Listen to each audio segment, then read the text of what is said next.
Que bom, eu fico cada noite assim na expectativa de chegar aqui, de ver vocês. Quem está contente hoje? Levanta a mão, quero ver. Oh, que maravilha. Estão sobrevivendo ainda a essa série, né? Hoje à noite, que noite é? É a sexta. Então, teoricamente, faltam só hoje mais duas. E essa semana eu estava lá, enquanto eu estudava e tal, pensando se vou conseguir colocar todo o assunto em mais duas palestras além dessa daqui, né? Mas vamos orando. Essa é uma dica para você. Pode ser que estenda mais um. Vou procurar não estender, não fazer o 9. Vamos procurar ficar nos 8, né? Mas de qualquer jeito, se precisar, a gente vai. Porque eu preciso chegar no fim, no Armagedon, né? Vocês estão aqui desde o primeiro semestre tentando entender o que é o Armagedon. E nós estamos passando por vários estágios até chegar no Armagedon. Já pensou chegar na última noite e dizer assim, olha, falei tudo, só não deu para falar o Armagedon, vai ficar para o ano que vem. Aí não vai dar, não vai ser bom, não vai ser legal. Que bom, eu quero dar as boas-vindas para você que assiste pela internet, para você que está vendo pelo DVD também, né? A gente tem tido cada semana pessoas, igrejas que mandam para a gente mensagem dizendo que estão assistindo também. E é muito gostoso formar esse nosso ciclo de estudo da palavra. O Senhor Deus diz assim que onde estiverem 2, 3 reunidos, em nome dEle, que Ele vai estar ali presente. E eu fico pensando com um tanto de gente desse aqui reunido, né? E vocês têm vindo aí semana após semana. Ontem nós tivemos um feriado, embora fosse um feriado no sábado, algumas pessoas viajaram, mas para nós aqui, no Clamor da Meia-Noite, na série Armagedon, não é feriado. Não tem feriado, não tem chuva, não tem nada. Deu o domingo à noite, às 19 horas, nós estamos aqui reunidos para estudar a Palavra de Deus.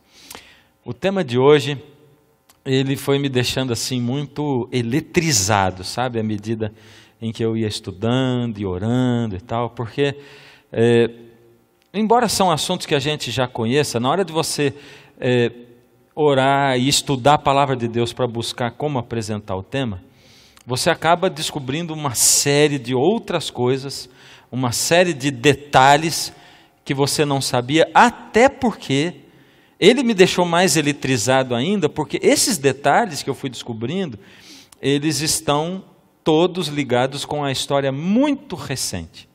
História muito recente. E muito recente é para mim que tenho 50, né? Então recente é desde que eu consigo me entender ou me lembrar das coisas para cá. Eu nasci em 1963. Então você vê que lá nos anos 70 eu já estava começando a me entender, né? Eu me lembro, por exemplo, da imagem do homem chegando na Lua, né? Eu não me lembro quem estava junto, mas eu lembro de ver aquilo e umas pessoas dizendo assim, isso aí é mentira, isso é mentira. Muita gente achava que era mentira, né?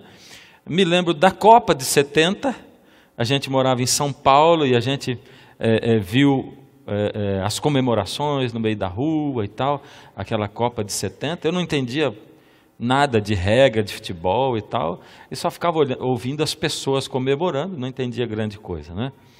Me lembro da Guerra Fria, por exemplo, da Rússia com os Estados Unidos, aquela época da Guerra Fria. E me lembro, logicamente, de uma série de outras coisas desse período para cá. E quem se lembra de coisas como essas que eu falei? Quero ver, levanta a mão, quero ver. Olha aí, que bacana, né? O quarteto estava cantando aqui, a gente vê geralmente o pessoal cantando assim, grupo de jovens e tal, eu digo assim, essa aí é a garotadinha do meu colégio lá, né? Todo pessoal, amigo meu e tal, da minha época, né? Então, quando agora a profecia vem chegando bem próximo dos dias de hoje, e a gente vê que a profecia, em algum momento, Deus deu a profecia, e a gente vai estudando a história, a Idade Média, e não sei o que lá, e vai vendo como é que ela vai se cumprindo, e os Medo-Persas, e Babilônia e tal.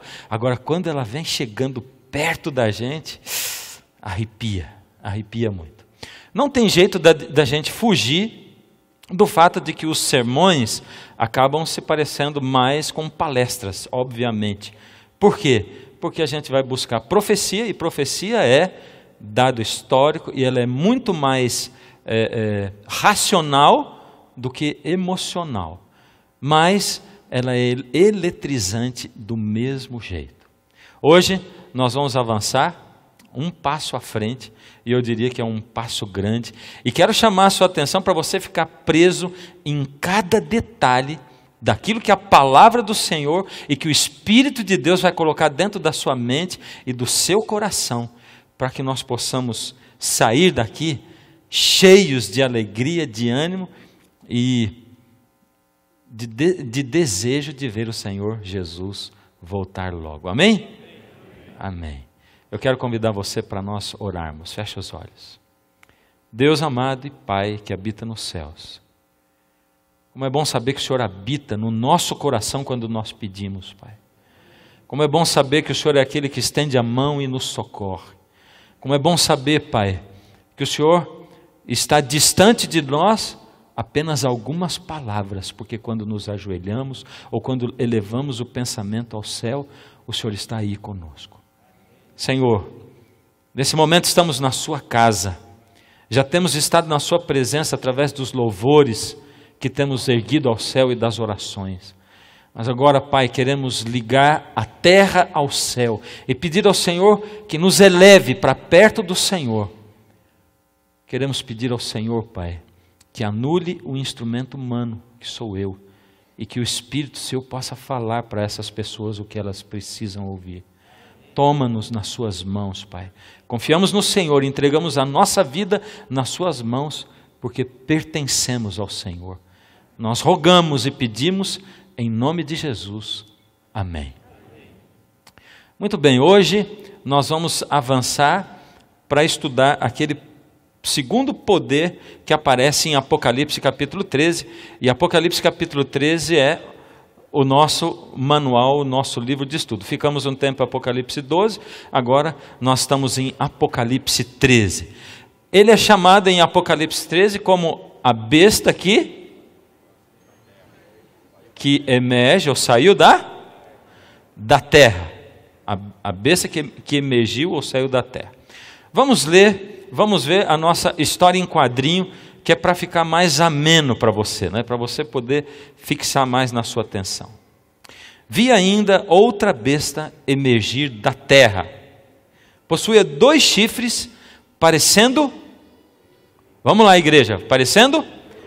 Cordeiro. Mas falava como dragão. Então ela parecia cordeiro, mas falava como dragão. Exerce toda a autoridade da primeira besta na sua presença. O que mais? Faz com que a terra e os seus habitantes adorem a primeira besta, ou o primeiro poder, cuja ferida mortal tinha sido curado. Também opera grandes sinais, de maneira que até fogo do céu faz descer a terra diante dos homens. Seduz os que habitam sobre a terra por causa dos sinais que foi-lhe dado exercer diante da besta, ou diante do primeiro poder, dizendo aos que habitam sobre a terra que façam uma imagem à besta, àquela que, ferida à espada, sobreviveu. Bom, a essa altura a gente vai ligando o que a gente já aprendeu a respeito do primeiro poder com esse novo poder que vem agora, e eu preciso que você preste atenção em cada detalhe, mas nós vamos chamando essas coisas aos poucos. E foi-lhe dado comunicar fôlego à imagem da besta, para que não só a imagem falasse, como ainda fizesse morrer quantos não adorassem a imagem da besta. Ou seja, essa segunda besta é a besta que vem da terra e que se parece com um cordeiro, mas fala como dragão. Ela exerce uma autoridade muito grande e ela faz com que se forme uma imagem, ou uma imagem da besta, da primeira besta. certo? Agora diz assim que, como ainda fizesse morrer quantos não adorassem a imagem da besta. A todos, os pequenos, os grandes, os ricos e os pobres, os livres e os escravos, faz que lhe seja dada certa marca sobre a mão direita ou sobre a fronte. Que marca é essa? Aqui está a sabedoria. Aquele que tem entendimento, calcule o número da besta, pois é número de homem. Ora, esse número é 666. Bom, vamos lá. Vamos começar perguntando quem é a besta que surge da terra.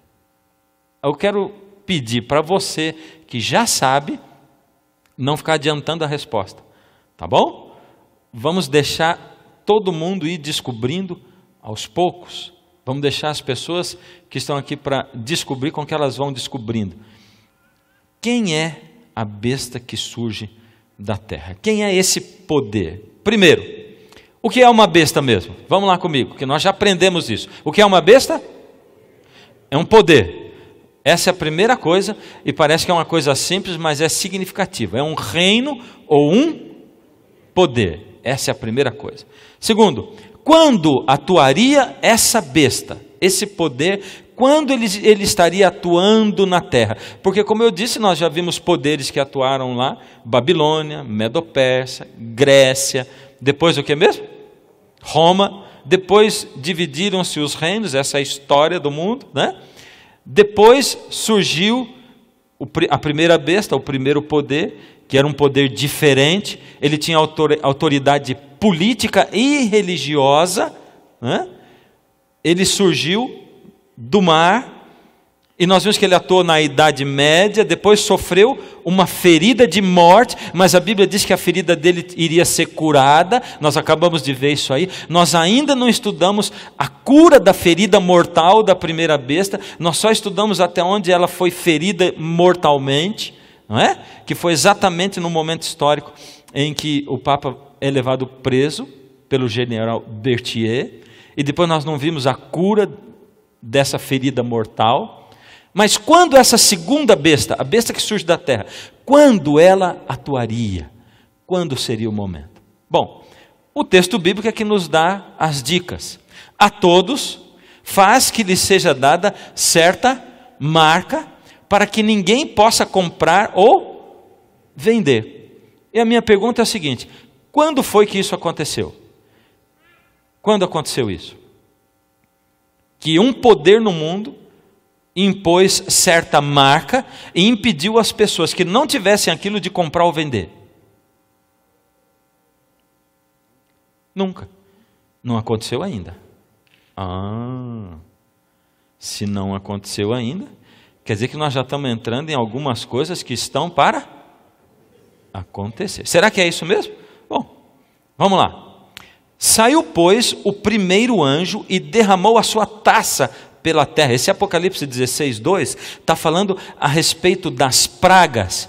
A Bíblia diz no Apocalipse que assim como caíram pragas sobre o Egito, quando Moisés foi para tirar o povo do Egito, também antes da vinda de Jesus serão derramadas taças ou flagelos, ou seja, pragas cairão de novo. Então ele está dizendo: saiu, pois, o primeiro anjo e derramou a sua taça pela terra aos homens portadores da marca da besta e adoradores da imagem da besta.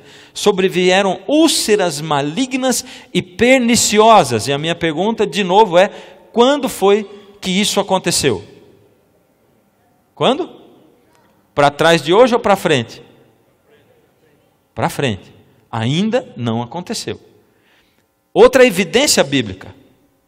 Então quer dizer que essa besta, esse poder, diante dessas duas evidências bíblicas, ele atuaria em que tempo? No tempo do fim, que é daqui para frente. Até hoje, ainda não aconteceu isso. Ou seja, nesse momento, daqui a pouco, ele vai impor essas coisas. Mas será que esse poder já existe hoje? Será que ele já está atuando hoje? Onde ele surgiria? em que lugar ele surgiria mesmo? O que diz aí? Como é o nome dela? É a besta que veio da onde? Da terra. Então onde ele surgiria mesmo? Da terra. Agora, o que é terra em profecia? Vamos dar uma olhada na besta que surgiu do mar, para a gente ter como base a do mar, para ver a da terra, da onde veio. Vi emergir do mar uma besta, essa foi a primeira besta. E lembra onde surgiu o primeiro poder, aonde surgiu o papado? Olha o que diz aí. Falou-me ainda, as águas que viste, onde a meretriz está assentada, são povos, multidões, nações e línguas. Ou seja, a primeira besta que surgiu do mar deveria surgir num lugar onde fosse muito habitado, onde tivesse muitas pessoas e muitas nações e muitas línguas diferentes também. Ela não ia surgir num país grande como o Brasil, por exemplo, onde nós temos uma língua só, mas num lugar muito populoso, muito habitado. Essa foi a primeira besta. E ela surgiu aonde mesmo? Lembra? Bom, no nosso dicionário profético, água, mar, é igual a quê? Povos, multidões, línguas, nações, né? Então a primeira besta surgiu aonde? A besta do mar. Lembra-se? Onde foi? Na Europa. Na Europa. No meio da Europa, as tribos bárbaras, a Europa dividida, as tribos bárbaras brigando para conquistar Roma, e ali surgiu a besta que veio do mar. Bem, se a besta que surgiu do mar veio de um lugar com muita gente, muitos povos, muitas línguas, muitas nações, então onde surgiria a besta da terra? O que seria? Um lugar pouco habitado. Se a água representa muita gente, muitas nações, a terra, o lugar seco, representa o quê? Pouca gente ou quase ninguém. Um lugar quase que deserto. E eu chamo a atenção de vocês, porque eu não coloquei aqui no slide, para lembrar de Apocalipse capítulo 12, lá no finalzinho, quando diz que o dragão soltou da sua boca um rio, uma água como rio, para afogar a mulher. A mulher é a igreja pura, o remanescente de Deus, o remanescente fiel de Deus. E diz que quem foi que socorreu a mulher nesse momento? A terra. A terra socorreu a mulher e engoliu aquela água. Agora vamos lá. Então quer dizer que ela viria de um lugar pouco habitado. Quarta pergunta: que tipo de autoridade exerce essa segunda besta, a besta que veio da terra? Quanto poder ela tem? Quero ouvir você falar. Quanto poder ela tem? Pouco poder ou muito? Pouco ou muito? Então nós temos que olhar na palavra para ver onde nós nos baseamos para isso. Apocalipse 13, 12 diz: exerce toda a autoridade da primeira besta na sua presença. E qual foi a autoridade da primeira besta? Lembra? Lá dizia assim: deu-se-lhe ainda autoridade sobre cada tribo, povo, língua e nação. A primeira besta, ela exercia uma autoridade que encheu toda a terra. Ela tinha poder sobre todos os reinos da terra e todo mundo se rendia a ela, com medo de ser excomungado. Então o primeiro poder era um poder abrangente. E diz aí que o poder da segunda besta é igual ao da primeira besta. Apocalipse 13, 12 também diz assim: faz com que a terra e os seus habitantes adorem a primeira besta. Olha, para poder ter poder, para fazer com que toda a terra e todos os habitantes da terra adorem a primeira besta, tem que ter muita autoridade e muito poderio mesmo. E Apocalipse 13, 12 diz também que seduz os que habitam sobre a terra, seduz todos os que habitam sobre a terra. Ou seja, essa segunda besta, ela teria uma autoridade política global. Autoridade política global, ou seja, ela seria uma superpotência global, falando na linguagem que a gente usa hoje. Essa segunda besta é uma superpotência global. Você tá ligando os fatos com os dias de hoje? Está ligando as provas com alguma coisa parecida que existe hoje? Sim ou não? Com o que se parece essa besta, esse poder? Vi ainda outra besta emergir da terra, possuía 2 chifres, parecendo cordeiro, mas falava como? Dragão. Quem é cordeiro? Quem é o cordeiro? Vamos falar junto? Quem é o cordeiro? Jesus é o cordeiro. Quando Jesus vinha se aproximando de João Batista para ser batizado, João Batista diz o quê? Eis o Cordeiro de Deus que tira o pecado do mundo. Jesus é o Cordeiro. E aí diz que o seguinte, no Apocalipse 31 vezes aparece a palavra Cordeiro. 31 vezes. Das 31, 30 delas se referem a Jesus Cristo. Só uma que não se refere, e é esse texto aí. Só que diz que ele se parece com o Cordeiro. Ele se parece com Cristo, ou tenta se parecer com Cristo. Ou seja, é uma superpotência, um país que também é o quê? O que ele é? Cristão. Uma nação cristã. Porque tenta se parecer com Cristo, ou seguir a Cristo. Vamos fazer uma revisão nisso tudo que a gente viu? Qual é a nação que nós temos hoje no mundo que tem poder político global, que é do tempo que nós vivemos, do tempo do fim, que surgiu num lugar pouco habitado e que é uma superpotência global e que é uma nação cristã?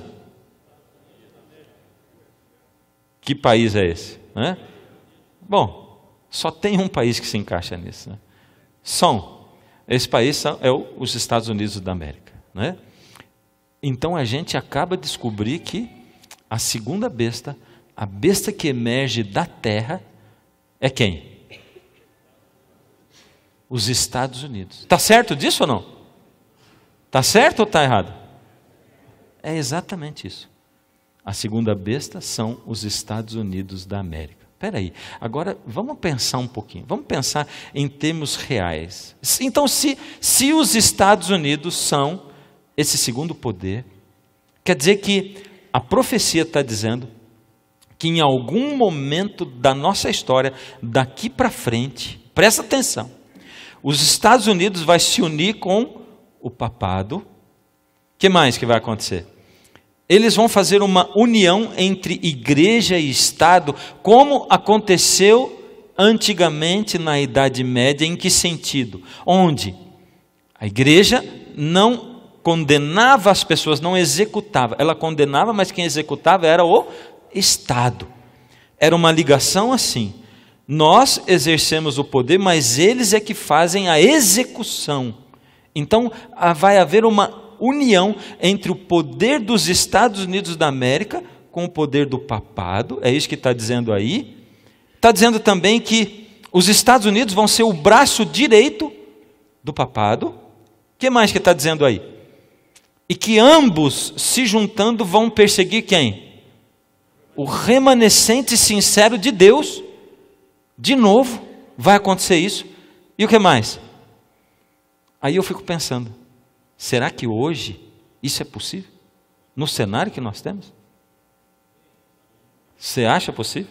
Eu vou te dizer, olhando o cenário que nós temos hoje, assim, numa visão simplista da coisa, eu não vejo possibilidade disso acontecer. Primeiro, porque os Estados Unidos da América, eles são calcados numa coisa que se chama liberdade religiosa. Liberdade religiosa. Eles pregam a liberdade religiosa. Eles cresceram, eles foram criados, eles apareceram no cenário mundial debaixo da bandeira da liberdade religiosa. E depois tem outra.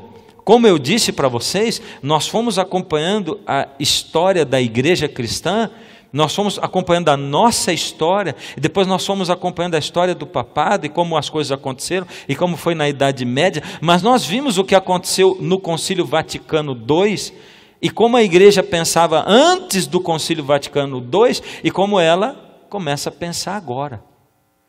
Calcado no fato de que a igreja declara, depois do Concílio Vaticano II, que todo mundo deve ter liberdade religiosa, como a igreja vai perseguir, a igreja católica vai perseguir o remanescente de Deus, se unindo com um país igual aos Estados Unidos, que é calcado em cima da liberdade religiosa. Como é que os dois vão se unir para perseguir o remanescente de Deus? Você acha isso possível mesmo? Eu vou dizer para vocês. Você acha sim ou não? Eu não quero saber baseado no que a Bíblia diz, eu quero saber baseado no cenário de hoje. Você acha que sim? É? Bom, a maioria das pessoas tem dito que isso é loucura. A maioria. Ouvem e dizem assim, isso é loucura. Sabe quando vai acontecer isso? Nunca. Nunca vai acontecer. Eu vou dizer para vocês por quê. Eu quero começar a entrar agora numa parte da história muito, muito importante e muito interessante. Porque é aqui que a gente começa a ligar a história da Bíblia com aquilo que a gente vive hoje ou viveu há poucos anos atrás. É a partir daqui que Deus começa a mostrar aonde a gente está andando e como é que as coisas estão se encaminhando para o fim. Então vamos entender, por exemplo, que na Carta de Constituição dos Direitos dos Estados Unidos da América, a primeira liberdade mencionada ali é a liberdade religiosa.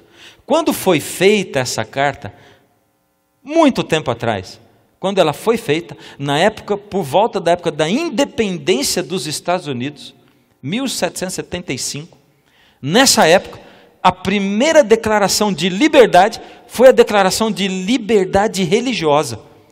Por que será que a primeira declaração foi essa declaração de liberdade religiosa?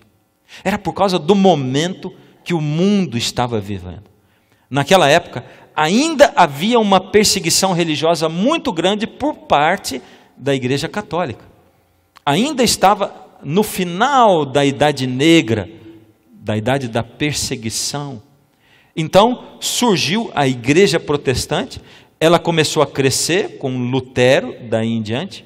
Na Inglaterra, ela se tornou a Igreja Anglicana, e a partir daí o protestantismo começou a ser a religião oficial do Estado na Inglaterra. Na Alemanha aconteceu a mesma coisa.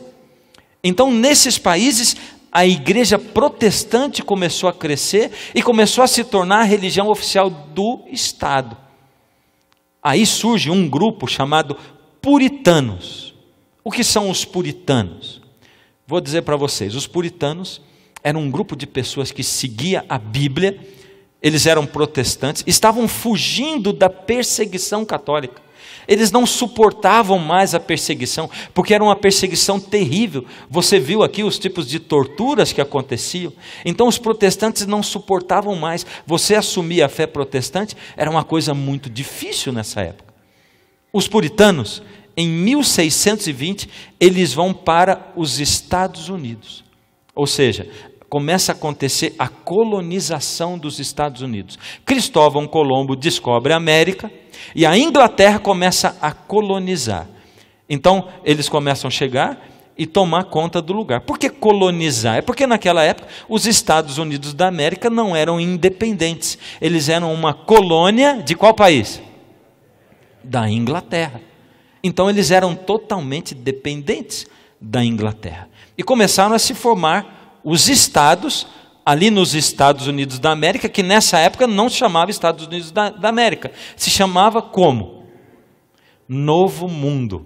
Eles chamavam de Novo Mundo. Era um país deserto, tinha recém sido descoberto, pouquíssimo habitado, e os navios chegavam trazendo os primeiros pioneiros. Nessa época, os puritanos, os protestantes que queriam fugir da perseguição católica iam preferencialmente para lá, porque eles queriam ter liberdade religiosa.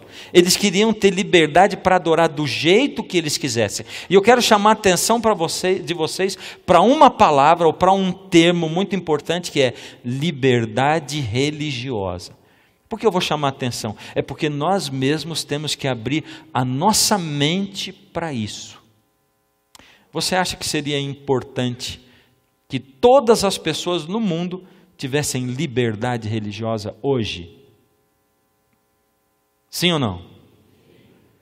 alguém diz assim: eu quero adorar o porco. E eles crescem a comunidade do porco. E aí, seria bom isso, sim ou não? Não? Seria bom eles poderem adorar quem eles querem, sim ou não? Hã? Você vê como é que confunde? Por isso que eu estou dizendo, nós mesmos temos que abrir a nossa mente para a questão da liberdade religiosa. Nunca nós devemos nos esquecer de que Deus é o Deus da liberdade. Deus ofereceu a vida dele para que você e eu pudéssemos ser livres. Ele dá liberdade para nós escolhermos a Ele ou não. Ele dá liberdade para você, se você quiser cuspir na cara dele, se você quiser xingar a Deus, se você quiser dar uns tapas nele, você pode fazer, não vai ser novidade, já fizeram isso antes dele ser pendurado na cruz, enquanto ele estava pendurado lá. As pessoas faziam isso igualzinho. Ele é o Deus da liberdade, Deus não coage ninguém, Deus oferece liberdade religiosa, liberdade de escolha para todo mundo. Por isso, os verdadeiros adoradores de Deus têm que saber e reconhecer que Deus dá liberdade de escolha. Sabe por quê? Porque nós corremos o risco de repente, se nós vivêssemos numa ilha, só nós, e tivesse ali 1.500 habitantes dessa ilha, e a gente pudesse fazer as leis da ilha, de repente nós começarmos a perseguir quem que não quisesse pensar como nós pensamos. Que coisa terrível, essa história se repetiu vez após vez na história do mundo, e você vai deixar repetir com você isso? Ou seja, Deus morreu pela liberdade religiosa, nem que as pessoas adorem a pedra, nem que elas adorem o sapo, o porco, nem que elas adorem o que elas quiserem. Deus diz assim, você é livre para fazer o que você quiser, eu mostro para você, só existe um caminho. Jesus diz, eu sou o caminho, a verdade e a vida, e ninguém vem ao Pai senão por mim. Agora vocês são livres para escolher o que vocês quiserem. Dá para entender? Está bem fixado isso na nossa cabeça? Agora veja, os puritanos foram lá para o Novo Mundo porque eles queriam ser livres para poder exercer a religião deles, né? A faixinha branca, ela diz respeito à história política, e está do lado de cima. A faixinha amarela diz respeito à história religiosa do mundo, ou principalmente dos Estados Unidos. Nós estamos falando da história dos Estados Unidos, né? E está para baixo. Então, esse movimento puritanista, o puritanismo chegou lá nos Estados Unidos em 1620 também. Aí havia duas divisões de pensamentos diferentes. Um povo que defendia a liberdade religiosa e do outro lado estavam os puritanos. Espera aí, mas não eram os puritanos que queriam ser livres? É ou não era? Era. Só que, ao mesmo tempo que eles queriam ser livres e chegaram no Novo Mundo, eles começaram a influenciar nas leis que eram feitas e começaram a perseguir quem não pensava como eles. Você entendeu por que eu chamei a sua atenção? Para a gente prestar atenção no assunto da liberdade religiosa. Eles fizeram a mesma coisa, eles vieram fugindo da perseguição e começaram a perseguir quem não pensava como eles. O outro povo era o povo que defendia a liberdade religiosa. Os puritanos, eles queriam que o Estado impusesse regras, então eles se juntavam com os oficiais da coroa inglesa, faziam as leis e faziam com que essas leis se cumprissem. Agora, eles eram das religiões, eles eram congregacionalistas, episcopais, eram anglicanos, essas foram as igrejas tradicionais. Outras igrejas também faziam parte, dessas igrejas faziam parte os puritanos. Agora, o outro grupo que defendia a liberdade religiosa, eles defendiam a separação da igreja com o Estado. E aqui tem um princípio muito importante, muito importante. Eu disse lá no primeiro semestre, e vou repetir agora. Toda vez que a igreja se mistura com política, a igreja se corrompe. Toda vez. Você entende isso? Toda vez que a igreja se mistura com política, a igreja se corrompe. É histórico isso. Deus já ensinou para a gente. Então a igreja não deve ter poder político. Jesus diz: o meu reino não é desse mundo. O nosso negócio é pregar o evangelho, é proclamar o evangelho e deixar o Espírito tocar os corações para converter os sinceros que querem seguir a Jesus. E não usar poderes políticos para que nós possamos fazer o reino de Deus avançar. Nessa época, quem eram os religiosos que defendiam a liberdade religiosa? Eram os batistas, os quakers e os judeus. Eles estavam ali no novo mundo e eles defendiam a liberdade religiosa, que cada um poderia adorar do jeito que quisesse. E eles estavam sendo perseguidos por quem mesmo? Isso, quero ouvir, vamos lá, você está ligado. Por quem? Pelos puritanos, que também eram cristãos, mas estavam querendo impor que todo mundo pensasse como eles pensavam. A minha religião é que é a certa, e você é obrigado a seguir a minha religião. E se não seguir, já que nós estamos formando um novo país, vamos formar um país com leis baseadas na nossa religião. E ninguém pode ser diferente de nós. Deus não suporta esse tipo de coisa. Então os batistas, os quakers e os judeus defendiam isso. Tinha também um grupo de pessoas que não era religiosa. Eles não criam em Deus, eram ateus. E eles também defendiam a liberdade religiosa, que cada um pensasse o que quisesse.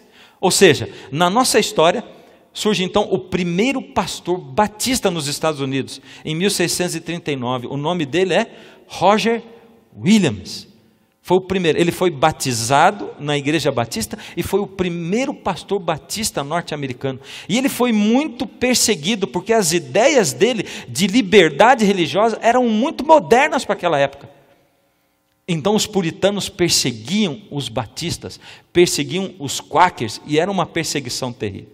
Por isso, na Carta de Constituição dos Direitos dos Estados Unidos, é mencionada em primeiro lugar a liberdade religiosa.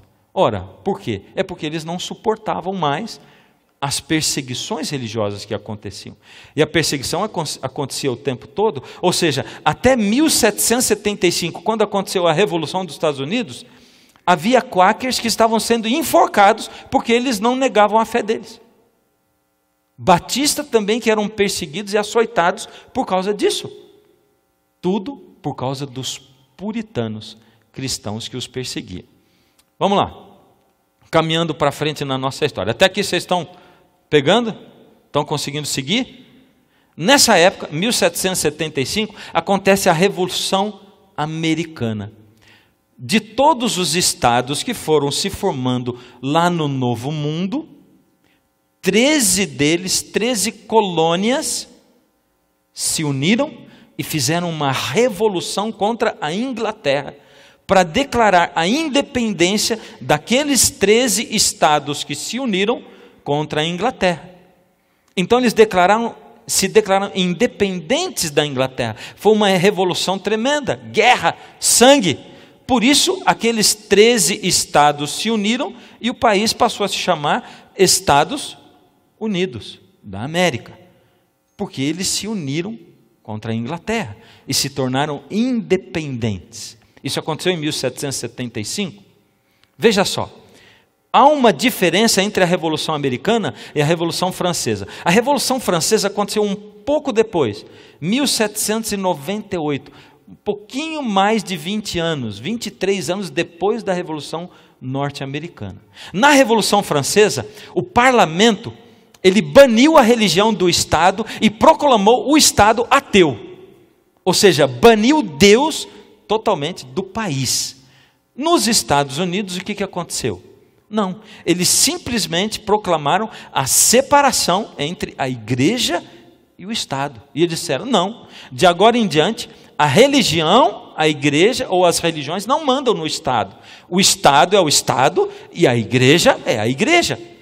Política é política e religião é religião. Vamos separar as coisas. Porque eles ainda entendiam que, de algum modo, Deus existe. E que era muito bom ter valores cristãos na sua vida, para você poder dirigir a sua família, os seus negócios, ou mesmo a nação. Nessa época, havia partidos liderados por não religiosos. Ou seja, quem estava na liderança dos partidos políticos não era de religião nenhuma. Mas começam a acontecer agora grandes mudanças, mas que foram muito sutis. Muito sutis. Nesse momento, separou o Estado de religião. E agora começam a acontecer mudanças. Que mudanças começam a acontecer no mundo? Começa a chegar no mundo, e principalmente nos Estados Unidos, a teologia liberal, que negava o sobrenatural. Era gente cristã, mas que agora, influenciado por pensamentos racionais, pelo iluminismo, começavam a questionar as coisas sobrenaturais da Bíblia. E eles começavam a procurar explicação para tudo. Não, a Bíblia diz que Moisés abriu o mar vermelho, mas não foi bem assim. É porque lá naquela época, numa época durante uma seca, e não sei o que lá, e aconteceu aquela seca, e o povo passou a seco. Mas a Bíblia não diz isso. A Bíblia diz que Moisés ergueu o cajado sob a voz de comando de Deus, o mar se abriu, o povo passou a seco, e ainda depois Faraó entrou ali para perseguir, o último do povo de Israel saiu do outro lado, e o mar se fechou e engoliu Faraó e os seus soldados. É isso que a Bíblia diz. Eu nunca vi uma seca fazer isso. Abrir para as pessoas passarem e depois se fechar, ou acontecer, sei lá, um dilúvio na hora para poder engolir os carros de Faraó. Certo? Mas eles procuravam explicação. E eles negavam milagres como o nascimento virginal de Jesus. Não, ele não nasceu de uma virgem. Eles negavam os milagres de Jesus, procuravam explicações. A ressurreição corpórea de Jesus. Jesus não ressuscitou com o seu corpo. Eles negavam todas essas coisas. Essa influência estava vindo. Isso aconteceu ali em 1850 nos Estados Unidos. Ou seja, a gente está caminhando na história, chegando cada vez mais perto da nossa época. Nessa época, o que aconteceu? Os religiosos conservadores que acreditavam na Bíblia, que criam na Bíblia como sendo a palavra de Deus e que criam nos milagres, eles disseram: não, nós temos que dar uma resposta para esse povo. Esse povo da teologia liberal está mudando a Bíblia, o conceito de Bíblia. Você pensa como os liberais ou como os conservadores? Pergunta para você. Como é que você pensa? Liberais ou conservadores? Conservadores. Eu penso como os conservadores. Eu creio nos milagres de Jesus, eu creio no poder do Espírito Santo de Deus, eu creio na influência de Deus e creio que Deus fala comigo hoje, a cada momento, que o Espírito de Deus está disponível e que basta eu falar com Ele, eu posso conversar com Ele e Ele conversa comigo de diversas maneiras, principalmente através da palavra dEle. Bom, os conservadores deram uma resposta. Qual foi a resposta deles? Eles fizeram uma coleção de livros em 1900, ou seja, nós tínhamos no nosso gráfico 1850, 50 anos depois, uma coleção de livros chamada Os Fundamentos. Eram os fundamentos da religião cristã e da fé cristã. Por isso, por causa dessa coleção, eles começaram a ser conhecidos como fundamentalistas. Talvez você já tenha ouvido essa palavra, esse conceito. E de repente você não sabia o que era. Os fundamentalistas. Certo? E eles surgiram em 1900. Agora veja, enquanto eles fizeram isso, para responder ao pessoal da teologia liberal, o que acontecia nos Estados Unidos? O inimigo é danado, né? Você vê, a teologia liberal vem lançando dúvidas sobre os milagres de Jesus, sobre Jesus ter nascido de Maria, sobre os milagres da Bíblia. Aí vem um grupo de religiosos, estuda a Bíblia, lança uma coleção, os fundamentos para fortalecer a coisa, e aquilo vem com uma resposta tremenda, porque toda vez que você se coloca para estudar a Bíblia, você vai ver que Deus tem muito de ciência na Bíblia. A verdadeira ciência está na Bíblia. E toda vez que você quiser mudar a Bíblia para poder encaixar a ciência, segundo as pessoas pensam, não vai dar certo. Não vai dar certo para a ciência e não vai dar certo para a Bíblia. Então a gente não pode dizer assim, a Bíblia diz que o mundo foi criado 6.000 anos atrás, mas a ciência diz que foi há bilhões de anos atrás. Então vamos pensar que não, talvez, sabe o que acontece? Talvez a Bíblia diz lá, Deus criou o primeiro dia, o segundo dia, o terceiro. Não, cada dia desse não deve ser um dia, deve ser um período de, sei lá, bilhões de anos, não é? Aliás, a gente não aprendeu que em profecia um dia é igual a 1000 anos? Será que isso não se encaixa nos dias da criação? E ao invés de cada dia nós temos 1000 anos na criação, o que você acha? Encaixa ou não encaixa? Não tem como, primeiro porque lá não é profecia, é história que Deus está contando, né?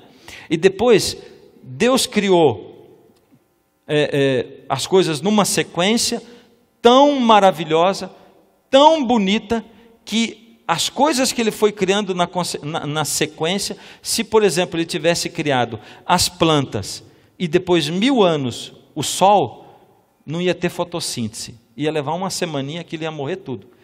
Então Deus não podia ter criado 1000 anos depois, são dias literais. Mas então não adianta a gente querer encaixar a coisa e querer distorcer a Bíblia. Ou eu creio que foi criado em 6.000 anos, ou eu creio que foi criado em bilhões de anos. E aí? Está contra a ciência isso? E aí tem hoje uma ciência que chama criacionismo, né? Ou o design inteligente. E nós vemos cada vez mais cientistas se rendendo ao fato de que Deus criou o mundo. Tem um Criador, não tem jeito, porque as evidências científicas são muito grandes. Bom, os fundamentalistas responderam com propriedade. Aí o diabo foi lá e deu uma mexidinha. Lá no Tennessee, em 1900, no estado do Tennessee, nos Estados Unidos da América, eles criaram uma lei, um tal de Butler, criou uma lei, e a lei dele dizia o seguinte: será ilegal para qualquer professor ensinar qualquer teoria que negue a história da criação divina do ser humano ensinada na Bíblia. E ensinar, em vez disso, que o homem descendeu de uma ordem inferior de animais. Veja só, não estava separada a religião do Estado? Estava ou não estava? Tá, mas eles quiseram, de alguma maneira, influenciar, e lá no estado do Tennessee fizeram essa tal da lei Butler, dizendo que era proibido ensinar o que na escola?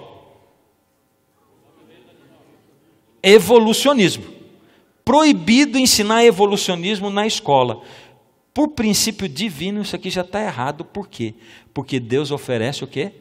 Liberdade. Liberdade. Agora veja, o que aconteceu?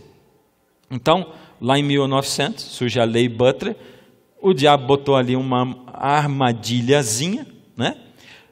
E uma entidade dos Estados Unidos chamada União Norte-Americana pelas Liberdades Civis, essa entidade ofereceu defesa para qualquer pessoa que quisesse violar essa lei. Assim, nós estamos aqui para defender. Se você quiser violar essa lei do Butler, nós vamos defender você de graça. Ou seja, desafiou quem queria pregar evolucionismo, ensinar evolucionismo nas escolas.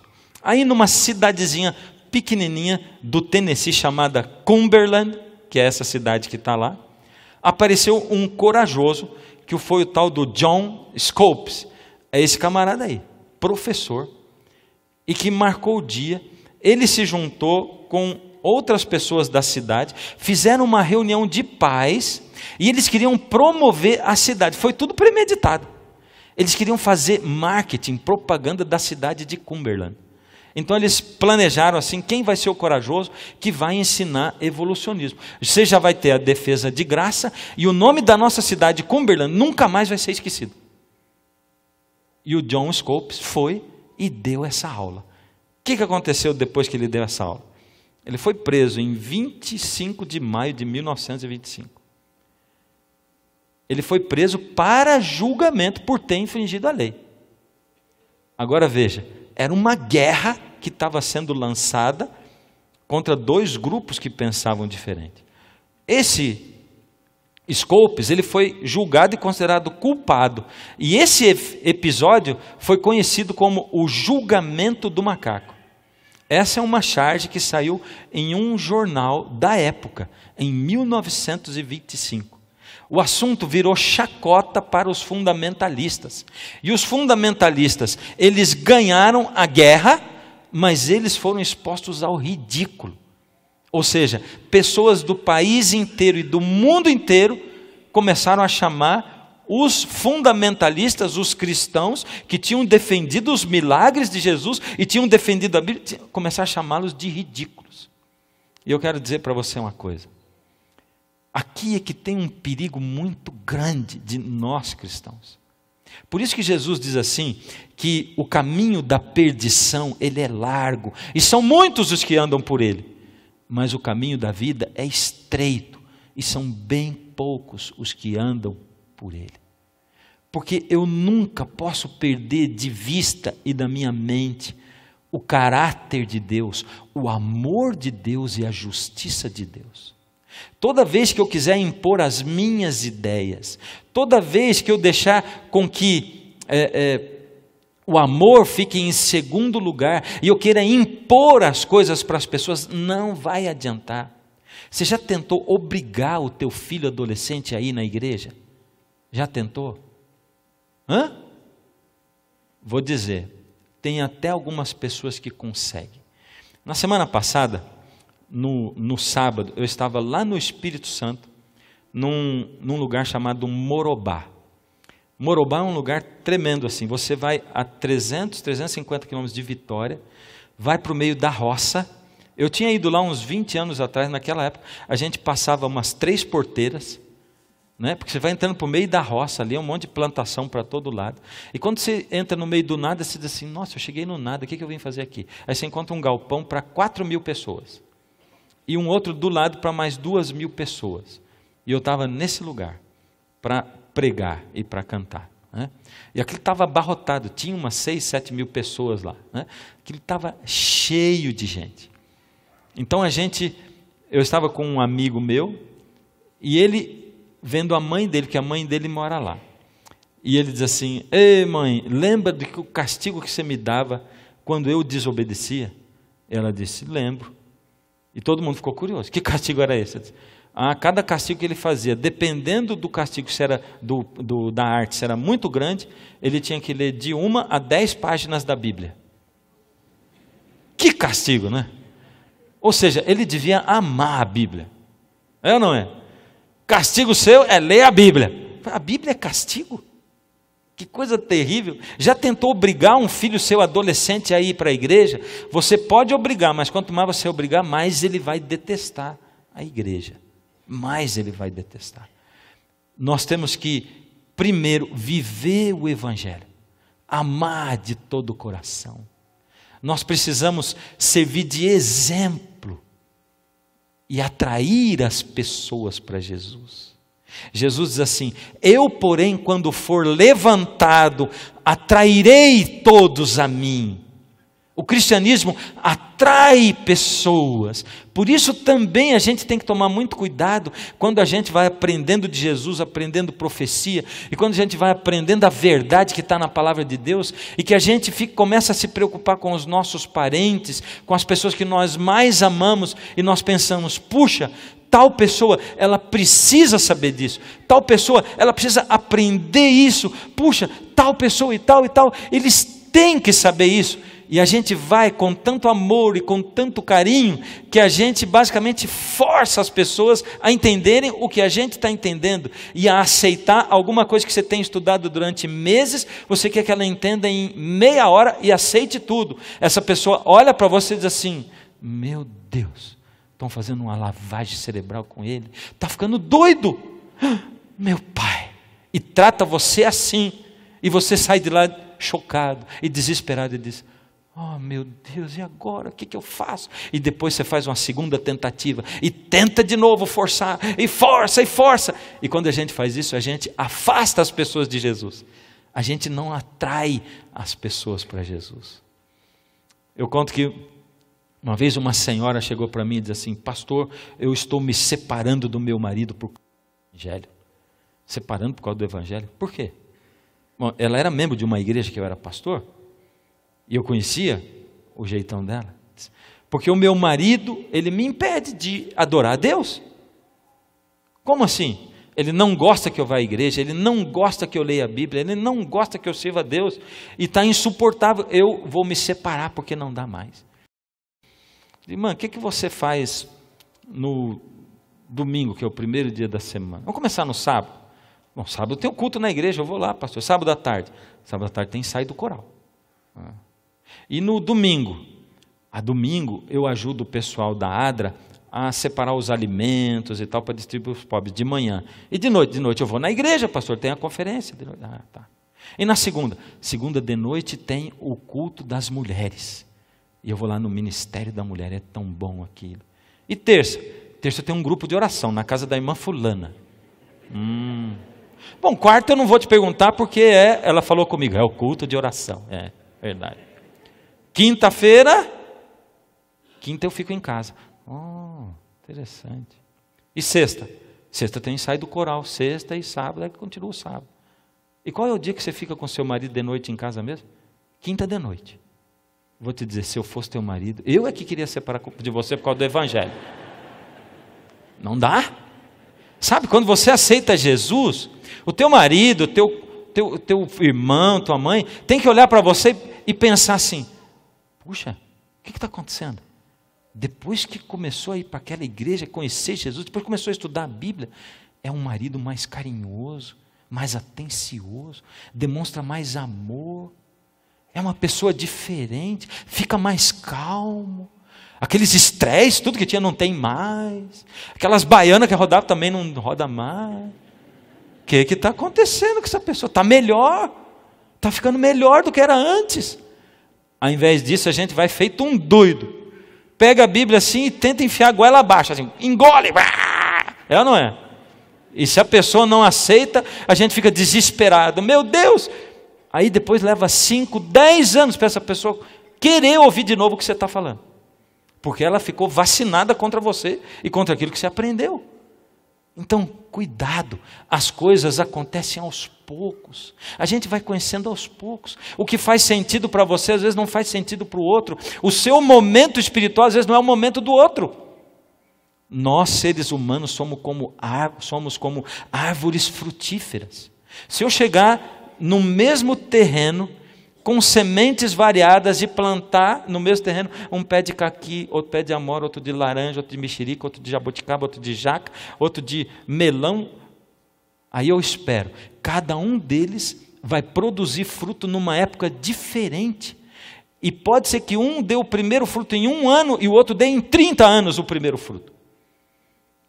Deus não força. Se você tentar e pegar o pé e chacoalhar assim, vai dar fruto ou não vai? Não vai dar fruto, não adianta. E se o fruto estiver verdinho, você diz assim, não aguento mais vontade de comer isso aqui, eu vou comer assim mesmo. E você pega e come verde, vai fazer mal para você. Não é a hora ainda. Então nós temos que prestar atenção nessas coisas.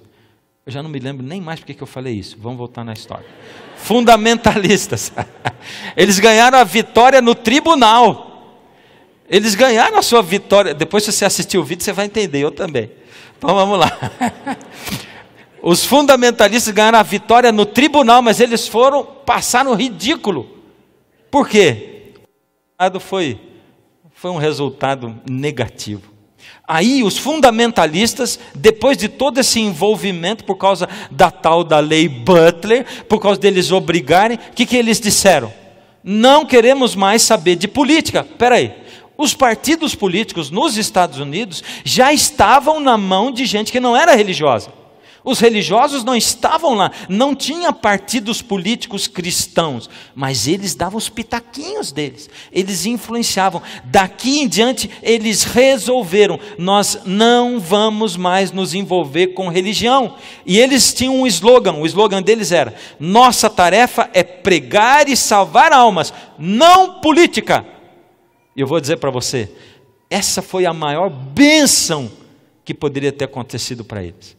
Quando a religião se separa do Estado, quando a religião se separa da política, Deus está feliz, porque Deus não tem prazer quando as duas coisas se unem, porque acaba que a religião se corrompe, ela se vende, e ela tenta, na maioria das vezes, impor as coisas dela. Ou seja, no nosso gráfico, aí a lei de Butler fez com que o fundamentalismo se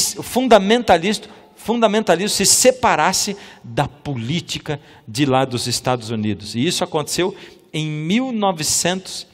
1925. Agora, 25 anos para frente, em 1950, puxa, faltava só 13 para eu nascer aqui. Estamos chegando lá.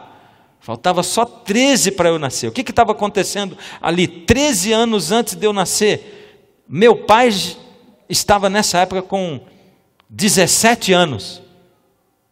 Uau! Não, 27 anos. 27 anos. Desculpa, é 17 mesmo. Meu pai tinha 17 anos nessa época, em 1950. Porque quando eu nasci ele tinha 30. Essa é a conta que eu estou tentando fazer aqui. Você já viu que eu sou ruim demais. Nessa época só tinha 2 partidos nos Estados Unidos, partidos políticos. Um se chamava Democratas e o outro se chamava Republicanos. Quantos partidos tem hoje nos Estados Unidos? 2. E o nome deles? Democratas e Republicanos. Só que a gente sabe que um desses partidos, o Partido Democrata, é um partido liberal e o Partido Republicano é conservador. Porém, nessa época, os 2 partidos eram dirigidos por lideranças liberais. Os conservadores estavam fora da política. Por quê? Primeiro, os conservadores cristãos se separaram da política. Segundo, os conservadores ateus ou não religiosos, eles não conseguiam ter o domínio da política. E não conseguiam fazer com que algum daqueles 2 partidos lançasse candidatos que pensasse conservador. Você lembra? É a era do liberalismo. O negócio é pensar liberal, é pensar para frente. A teologia é liberal, o povo é liberal, o mundo é liberal. Como é que alguém conservador vai conseguir colocar candidato? Conservadorismo está fora da moda, não está na moda. Então, os 2 partidos eram liberais. Os conservadores religiosos e os conservadores políticos estavam fora da política, não estavam na política. Agora, presta atenção, acontecem mais mudanças muito sutis. O que acontece? Presta atenção. Enquanto isso, os fundamentalistas, que são aquele grupo religioso, eles continuam a pregar e crescem muito. Presta atenção nesse gráfico. De 1940 até 1962, falta um para eu nascer. 1940 até 1962, os batistas do Sul cresceram a 1,5 milhão de membros. Uau, muita gente.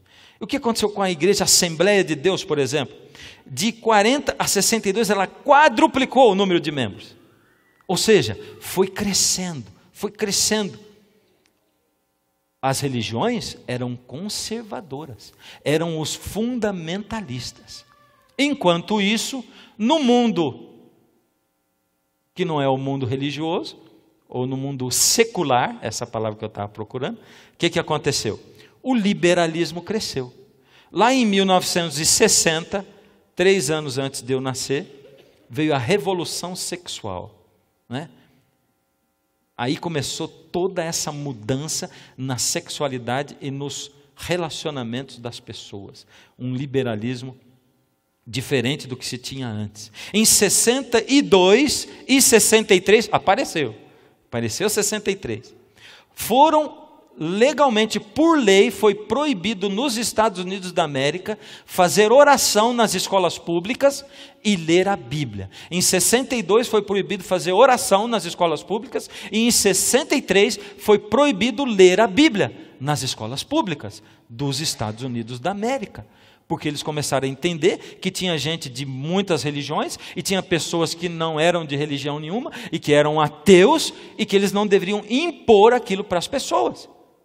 Ou seja, ao mesmo tempo que as religiões estavam crescendo, o número de membros estava crescendo, os fundamentalistas, conservadores religiosos estavam crescendo, do outro lado estava crescendo também o quê? No mundo?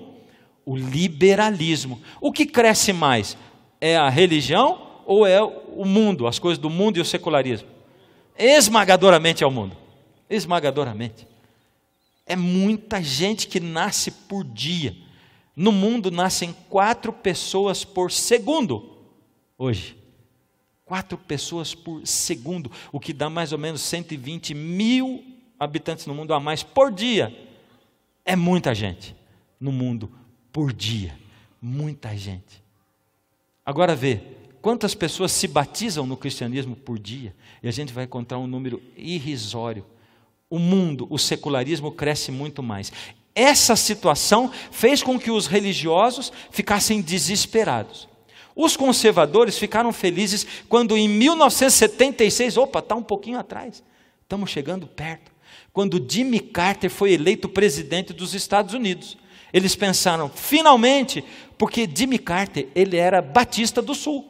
E eles pensaram, finalmente, nós temos alguém que é religioso, é conservador, é um batista, ele está no poder, ele vai falar como nós pensamos, ele vai agir como nós pensamos. E eles ficaram felizes. Porém, Jimmy Carter se tornou a decepção conservadora, porque Jimmy Carter agiu a favor do liberalismo. Ele não agiu como pensavam os líderes religiosos conservadores, ou como a igreja cristã da época pensava. Os conservadores religiosos e os conservadores políticos, lembra deles? Vou lembrar de novo, tá? Só para não ficar esse blá blá blá, você começa a misturar tudo na cabeça daqui a pouco. Conservadores religiosos eram as religiões, os fundamentalistas que se afastaram da política, não estavam envolvidos com política. Os conservadores políticos eram aqueles que queriam uma política mais conservadora, mas que não estavam envolvidos com religião e que não conseguiam colocar nenhum candidato deles no partido. Jimmy Carter foi o primeiro, mas os conservadores religiosos e os conservadores políticos, de repente, eles têm um encontro. Esse encontro acontece em janeiro de 1979. O que é esse encontro? Nesse encontro, os conservadores políticos chegaram para esse camarada chamado Jerry Falwell, que era um pastor batista, um pregador batista, e que era contra os cristãos se envolverem em religião, e propuseram para ele uma união entre os conservadores religiosos e os conservadores políticos. Uma união de ideias. Eles começaram a pensar, nós somos a maioria. Nós somos a maioria. Se nós juntarmos a força política com a força religiosa, vocês estão crescendo tanto, nós vamos conseguir fazer coisas boas pelo país. Olha o que o Jerry Falwell falava. Os pregadores não são chamados a serem políticos, mas a serem ganhadores de almas. Porém, nesse encontro, Jerry Falwell cedeu aos conservadores religiosos e se uniu a eles. E eles então começaram um movimento novo que se chamou a maioria moral.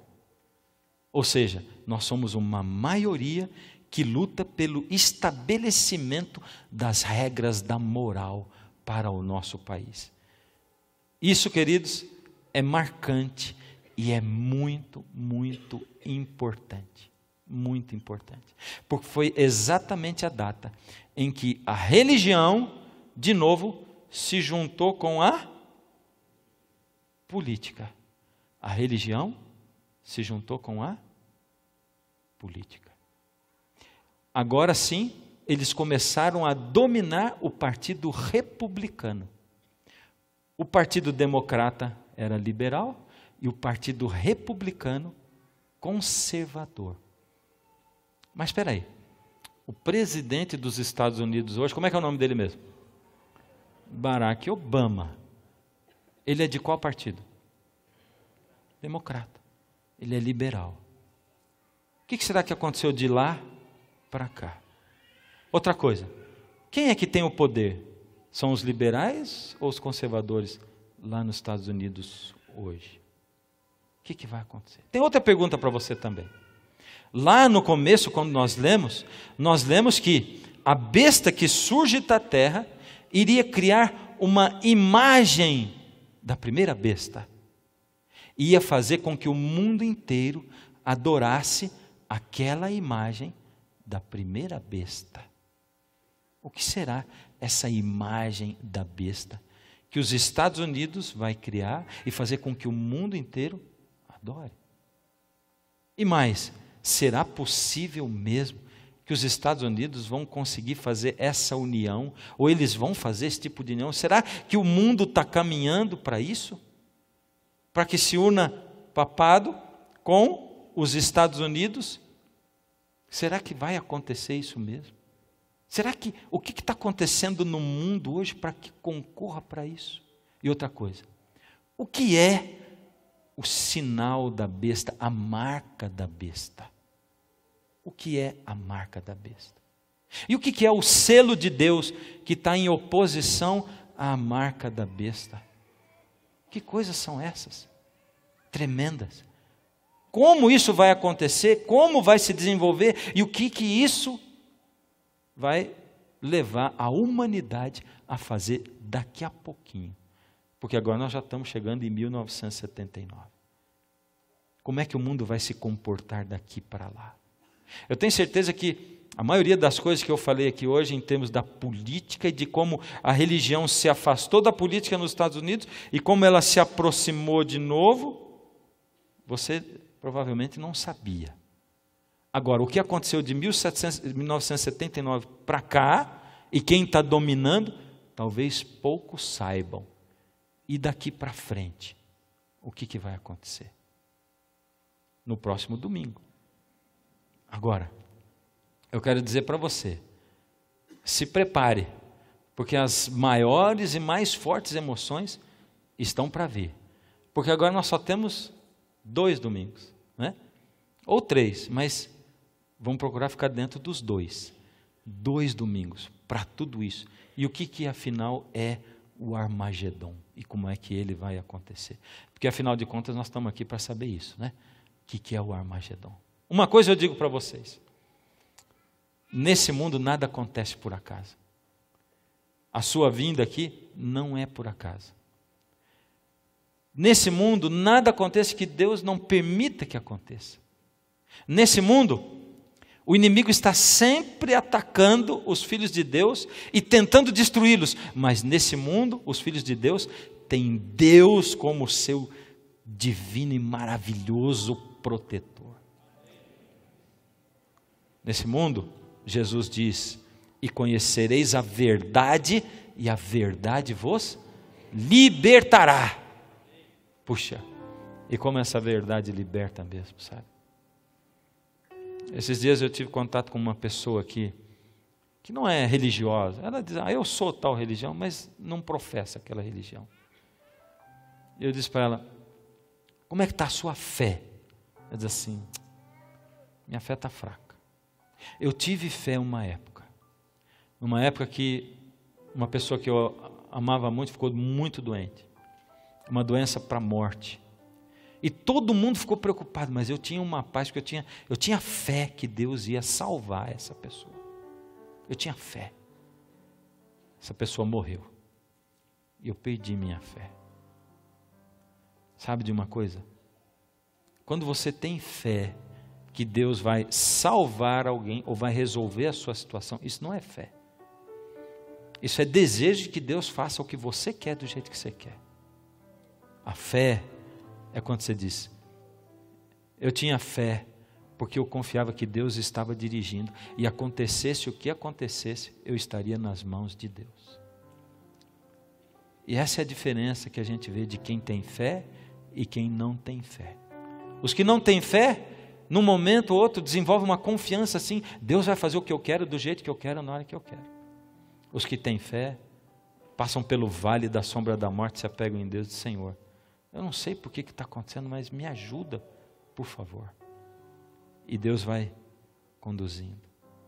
Essa semana, eu fui até o Detran para renovar minha carteira de motorista, transferir para cá. E uma moça me atendeu.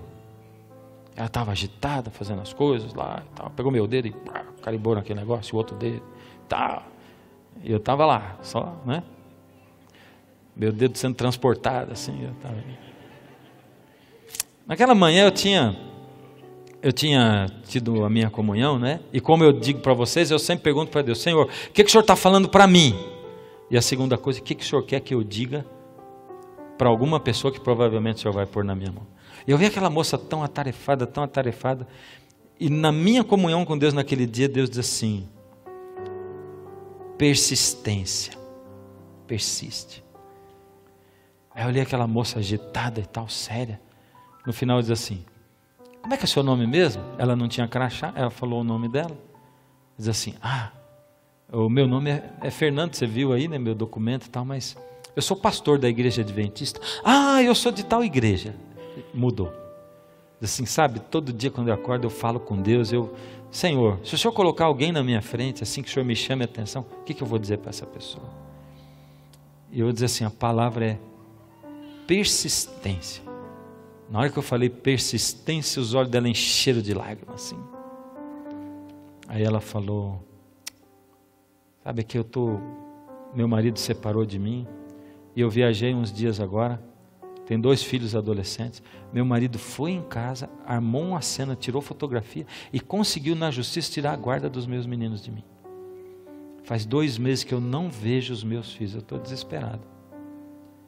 E esse final de semana eu estava quase desistindo. Sabe quando você está desistindo? Desanimado. Eu falei: Deus, eu não estou aguentando, eu estou desistindo. Então, a palavra para você é o quê? Persistência. Insiste. Não desiste. Persistência. Deus tem sempre a palavra certa na hora certa. Eu disse para ela: não foi por acaso que quando apareceu o número da mesa que eu devia ir, eu vim na sua mesa. Não é verdade? E não foi por acaso que você entrou nessa igreja. Deus tem verdades grandiosas na Bíblia, Deus tem as profecias revelando o futuro e tudo mais. Mas a coisa mais maravilhosa que Deus tem para dizer para você e para mim hoje é assim: filho, no meio de tanta gente nesse mundo, eu tenho falado com você e você tem escutado a minha voz. Estou chamando você, especialmente. Estou tocando a sua vida, estou falando com você coisas tremendas. Você tem sentido sentimentos alternos. Às vezes você fica muito animado, muito emocionado. Às vezes você fica desconfiado. Às vezes você para e pensa: não é possível que isso aí está certo. Não. E daqui a pouco, no outro dia, você acorda de novo e começa a pensar de novo. Diz: não, mas eu acho que está. Não, mas eu acho que não está.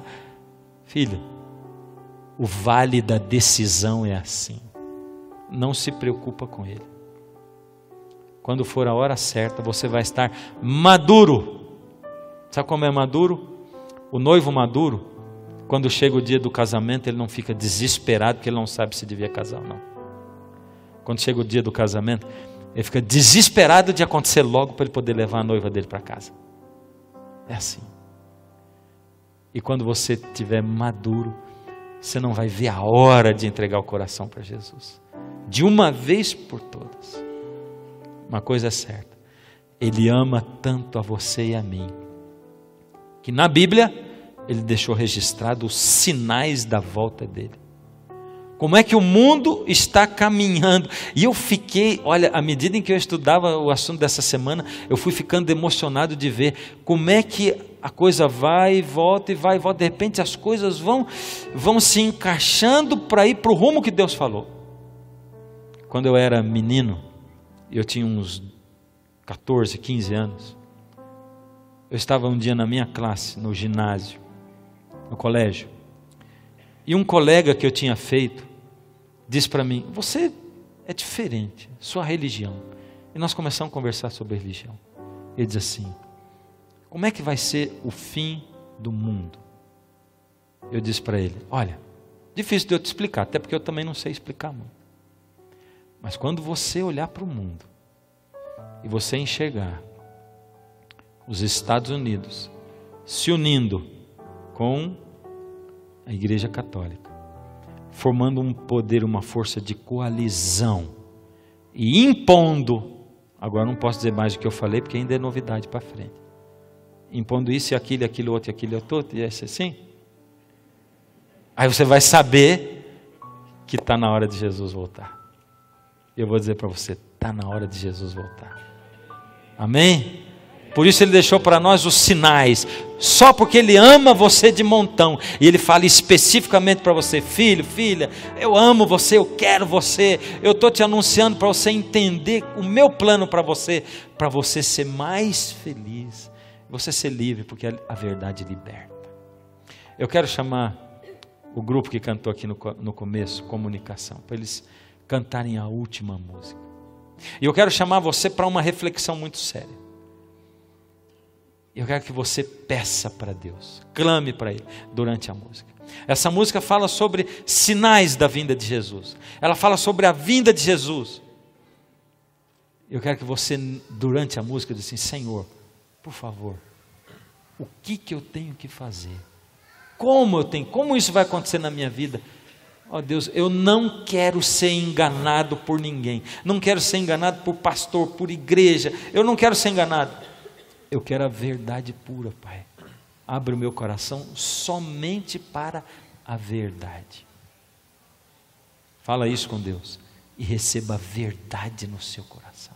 E enquanto eles cantam, se você sentir o desejo de fazer uma entrega da sua vida especial, porque Deus chama alguns especialmente, eu vou ficar aqui esperando você chegar. Vou esperar você chegar para a gente orar junto no fim. A música vai tocar.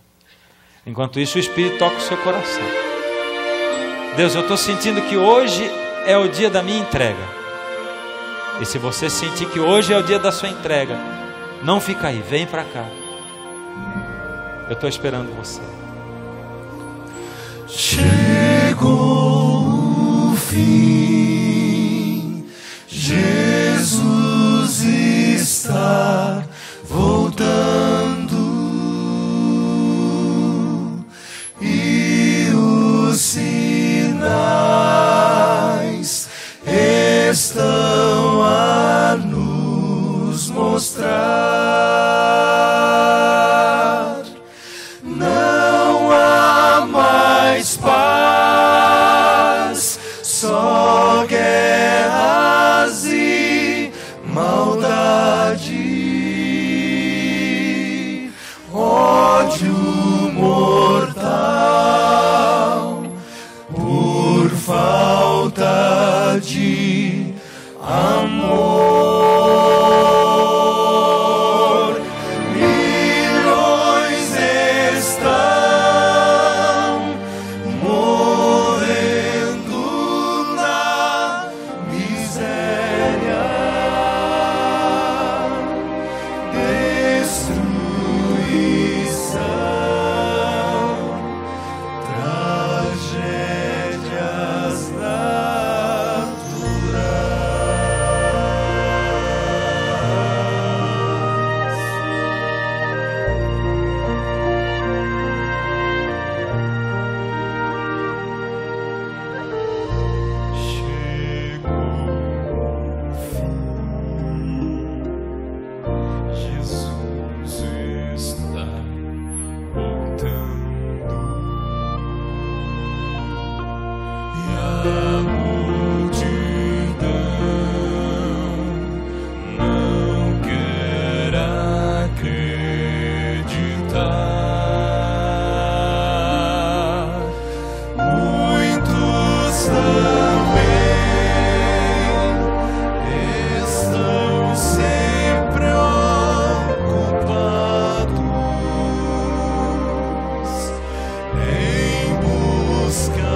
vir aqui para frente?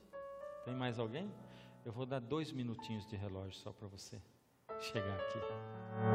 Mas se tiver aí Deus falando com você, eu não sei quem é você. Não fica onde você está, vem para cá.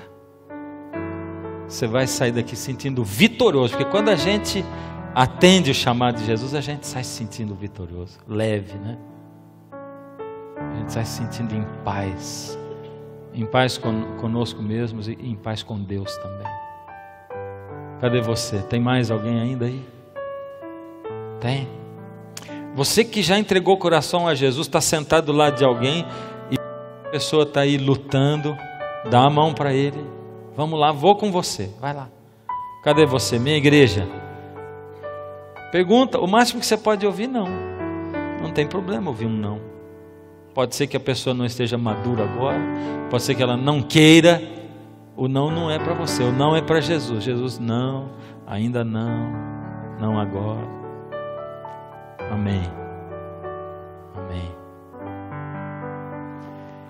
Eu imagino que haja aqui pessoas que têm vindo desde o primeiro e que toda vez que eu faço apelo, odeia esse momento, porque fica desesperado, não consegue levantar e também é ruim ficar sentado no lugar e fica pensando, por que tem que ficar fazendo esse negócio desse apelo aí? Né? É porque com Jesus todas as coisas são assim públicas. Amém. Que bom que vocês vieram também. Amém. Amém. Já passou 1 minuto, agora só falta 1. Só 1 minuto. Cadê você? Tem ainda mais alguém que precisa vir? E eu vou dizer para você, só vai ter mais 2 ou 3 desses apelos. Só 2 ou 3. Porque vai acabar a série, né? E aí depois só o ano que vem que nós vamos ter série O Clamor da Meia-Noite. Então é só hoje e mais 2. Mas Jesus, ele diz assim: se hoje ouvirdes a minha voz, não endureçais o vosso coração. Hoje, porque o único tempo que existe é hoje. Ontem já foi, não tem como mudar ontem, já aconteceu. Agora amanhã não existe ainda. Agora, esse é o momento, hoje. Esse é o único tempo que existe de fato. E você só pode mudar o amanhã dependendo do que você vai fazer agora. Amém. A gente estava esperando você. Amém. Tem mais alguém aí que nós estamos esperando? Cadê? Ei, maravilha. Amém. Quem mais?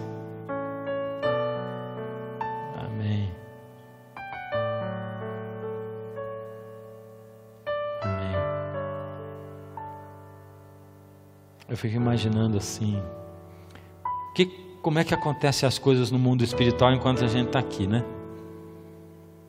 Fico imaginando os anjos de Deus falando, intercedendo, o Espírito de Deus trabalhando, o inimigo também tentando segurar, não deixando ir. Uma guerra, né? É uma guerra. Só Deus mesmo para dar poder para vencer essa guerra. Chega todo mundo aqui bem pertinho de mim, chega. Vamos ver se aquele pessoal que está ali no corredor consegue chegar aqui. Vamos lá. Agora eu já extrapolei, já foi 1 minuto e meio daqueles que estavam faltando. Então, amém. Se você quiser vir, já sabe, dá para vir ainda durante a oração. Fecha os olhos. Deus amado e Pai, aqui estão os seus filhinhos, Pai, na frente. Muitos deles já têm lutado noite após noite, Pai. Alguns deles, Pai, têm lutado na vida lá fora, porque a luta lá fora não é fácil, Pai.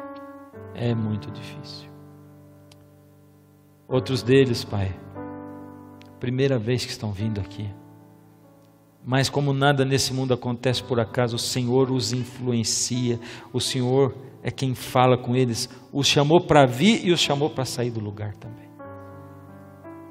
Senhor, o que a gente ouve na igreja é muito diferente do que a gente vê acontecer lá fora. Dá a impressão que aqui é um mundo e lá é outro. E o pior de tudo é que são 2 mundos diferentes mesmo. A gente quer viver no seu mundo, Pai. Não queremos viver no nosso mundo mais. Obrigado, Senhor, porque o Senhor tocou essas pessoas e as ajudou para chegarem até aqui. Pai, toma conta da vida de cada um agora. Porque fizeram essa entrega e agora precisam continuar andando no seu caminho, estudando a Bíblia, estudando a palavra, para poder ouvir a sua voz, serem libertos. A verdade liberta. Toma aqueles que estão com o lar se desfazendo, Pai. Aqueles que acham que já é tarde demais. Aqueles que estão desistindo de si mesmos. Aqueles que lutam e choram por alguém que gostariam que estivesse aqui com eles, mas não está também. Toma nas suas mãos aqueles que estão doentes, que têm parentes doentes, Pai. O Senhor é poderoso para libertar essas pessoas. Visita, Senhor, os nossos queridos que estão nos hospitais. Agora, ao sairmos daqui, Pai, toma a nossa vida nas suas mãos. E a nossa entrega, que ela seja verdadeira pelo poder do Seu Espírito, porque nós não temos poder. Em nome de Jesus. Amém. Amém. Semana que vem nós temos o nosso penúltimo encontro às 19 horas. Não vem sozinho, traz alguém que você ama. Deus abençoe a todos.